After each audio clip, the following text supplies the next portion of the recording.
À l'université Félix Houphouët-Boigny de Cocody, le département des sciences économiques de l'université a été visité ce matin par des braqueurs.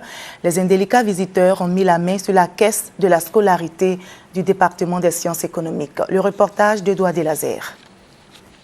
Université Félix Houphouët-Boigny de Cocody. C'est dans cette salle du service comptabilité de l'UFR des sciences économiques et de gestion que les braqueurs ont fait irruption ce lundi 27 mai à 9 h. Selon le chef du service financier de l'UFR des sciences économiques et de gestion, Marie-Michel Dirabou, aucun dégât matériel n'a été enregistré, mais toutes les caisses ont été vidées.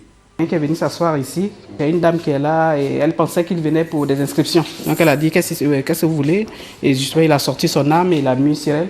C'est à ce moment qu'elle a compris que c'était un braquage. Ils étaient rentrés à deux. Et pendant que l'autre s'occupait d'elle, il y avait un autre aussi qui a demandé à la collègue qui était ici de se coucher et il a commencé à l'attacher avec son écharpe. Et il a demandé à celle qui était ici de se coucher. Et il y avait un qui était devant la porte qui veillait sur la porte. Donc c'est ainsi qu'ils ont commencé à tout fouiller, ils ont fouillé un peu, vous avez vu, ils ont tiré les tiroirs, ils ont fouillé un peu partout. Ils ont pris ce qu'il y avait et ils sont partis tranquilles. Selon plusieurs sources de la presse en ligne, plus de 87 millions de francs CFA ont été emportés par les braqueurs. Une information démentie par le doyen de l'UFR des sciences économiques et de gestion, Abou Ouattara. Il n'en est rien.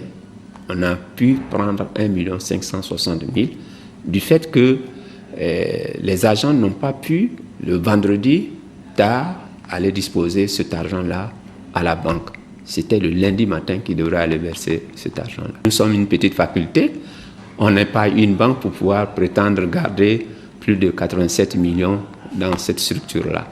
Les enquêtes sont en cours par les autorités de la police nationale afin de déterminer les auteurs.